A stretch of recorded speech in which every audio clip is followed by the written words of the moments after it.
I'm Vic Perry, and welcome to our podcast, brought to you by Living Positive Victoria, the Australian Research Centre in Sex, Health and Society, and the Alfred Hospital Education Resource Centre.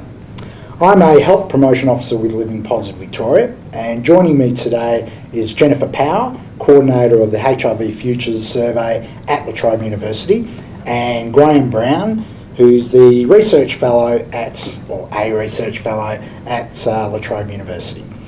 So today what we're going to do is look at the, overall wellbeing and quality of life with people with HIV. So before we go into specifics, can you just give us a bit of a background to the survey, Jen? Yeah, thanks Vic. So HIV Futures is Australia's longest running national survey of people living with HIV. So it's a study that we started at ARCSHS at La Trobe in 1997. And the timing really was that post-introduction of highly active antiretroviral therapy had just become available in Australia, and we were interested in tracking health and wellbeing, quality of life, relationships, life experiences of people living with HIV in this kind of new era of treatments. So we did the first survey in 97. We've repeated it 8 times since then, most recently in 2016. So the data we're talking about today is from HIV Futures 8, which was the 2016 survey. So with this latest survey, what does it actually tell us about how people are travelling with their HIV in terms of overall health and wellbeing and quality of life?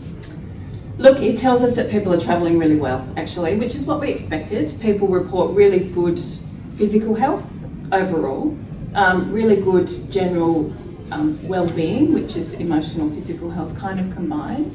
The very good news is that gets better with age. So people moving into their 60s are reporting much higher levels of general well-being.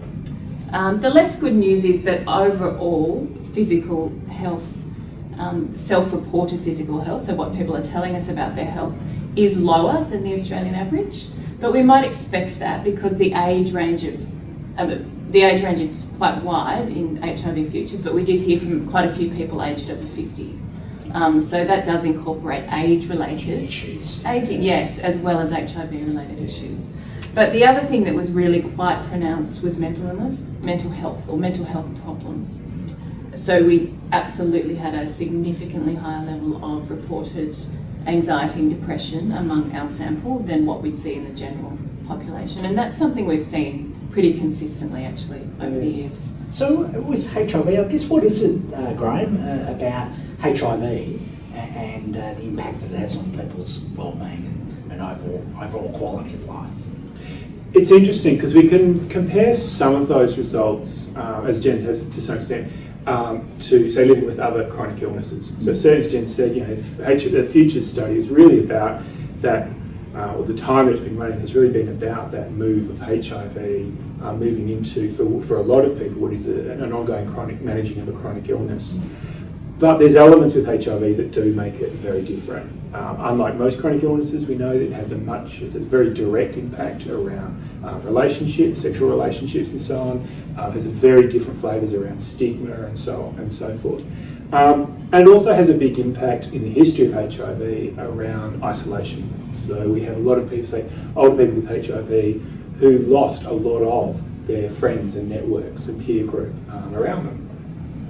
And we also have a lot of people with HIV that many years ago didn't think they would actually be fortunate enough to be living this long, and so really planned their lives around that. So there's a lot of quite complex other aspects there that then flow on to, I suppose, impact around quality of life, expectations, resilience, hope for the future and so forth. Well, talking about quality of life, because quality of life, because it's more than just about surviving life. So what is it, how does HIV impact on quality of life, in terms of a social context, etc.?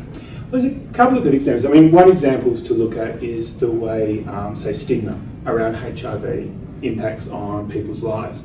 And it's an interesting dynamic. We know that, as Jen was saying, certainly with mental health and well-being, there's 2 aspects here. One, people living with a chronic illness. For a lot of people with HIV, the treatments we know are hugely better, far fewer side effects and so forth. But there's still a certain element of fatigue that comes in when anyone is trying to manage their life and a chronic illness and all of the social issues and so forth that can have over and above the impact on the body. But on top of that with HIV then is the issue of around managing stigma, for example. And it's quite complex. So as an example, someone who is in a very safe position within their work and their family and very able to be open about their HIV status and is feeling very supported through peer networks and so on, can actually experience or have, I suppose, see a lot of stigma discrimination or experience that, but is feeling very strong and resilient and able to manage that and actually has fairly limited impact on their life directly. Whereas someone who is not in a safe space and isn't able to disclose their status, their family around them, they don't know other people with HIV to get that kind of peer support and so on. It's interesting with HIV where we can certainly look at the experience generally that people can have when managing a chronic illness, whatever that illness is. And we know that people can, their health and the sort of health indicators can be very strong and really good, but there's still that element of an ongoing management of chronic illness which impacts on just the fatigue of worrying about aspects like that, relationships, a whole range of things that can impact on. With HIV, it's that, but also some unique aspects as well. A good example with HIV might be, so certainly HIV has other impacts on relationships around fear and concern around transmission. It has fear and concern around stigma and discrimination that's actually unrelated to the illness, but or is not rational, should we say. Discrimination is not rational and so on, but still happens in people's lives. And I think stigma is an interesting example because we know that if someone's living with HIV but is in a really safe place, and what I mean by that is they've got good peer support, they've got a family around them or close friends that support them, their workplace isn't discriminatory, those sorts of things. If that's around them, they can actually be quite open about HIV status and may actually see and experience more stigma, but is actually resilient enough to be able to deal with that. They've got support structures around them and it impacts much less on their quality of life.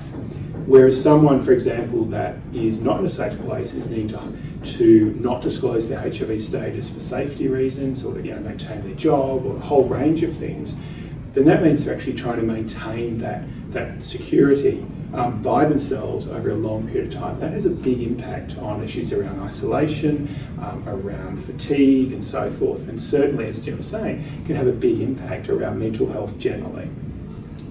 So stigma is quite an unusual and unique way in HIV because of a lot of its history. We've also got aspects where, again, physical health might be really good, but for, say, a lot of our people living with HIV who were diagnosed many years ago may have actually lost a lot of their peer group to AIDS.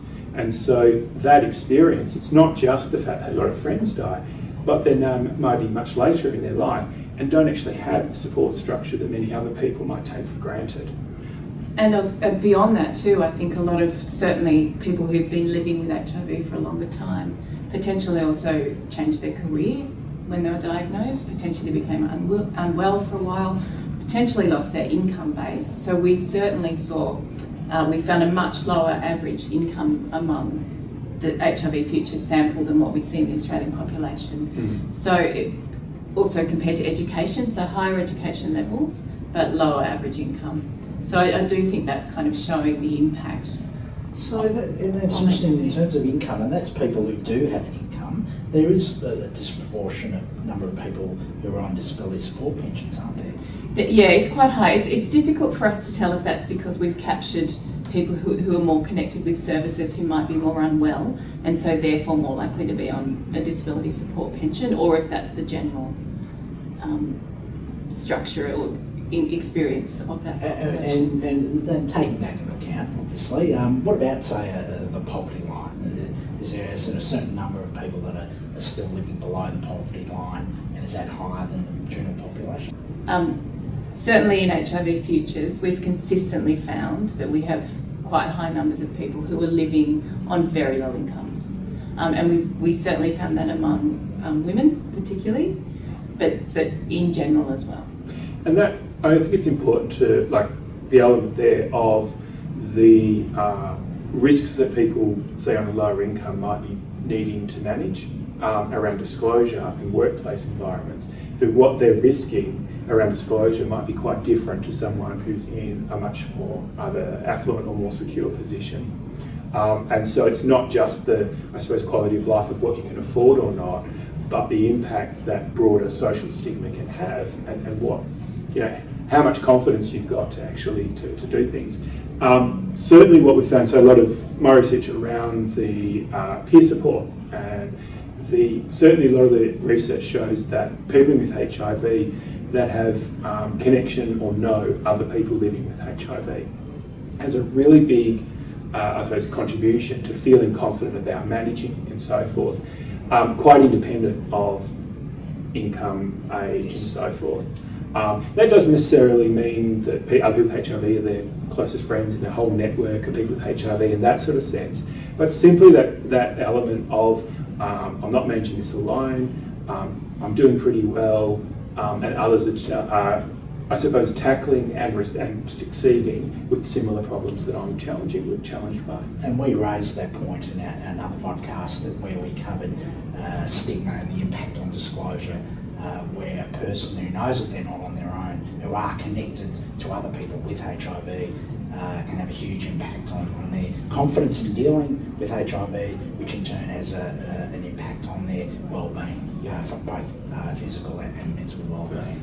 I think it's a really important point, though, when we talk about the treatment of mental health problems. So there's very much this social basis, there's a context in which people living with HIV might experience poorer well-being. Whether or not the mental health sector is on top of that, I don't know, but often mental illness is treated in a sector that might not know, or by specialists who might not know a lot about HIV. So it is a question in some ways of bringing together or bringing knowledge into the mental health sector. All right, well, thanks guys. That wraps up another discussion on HIV and in particular wellbeing and overall quality of life. And thanks Jen and thanks Graham, and make sure that you check out our other podcasts on a range of other topics. I'm Vic Perry, thanks for watching.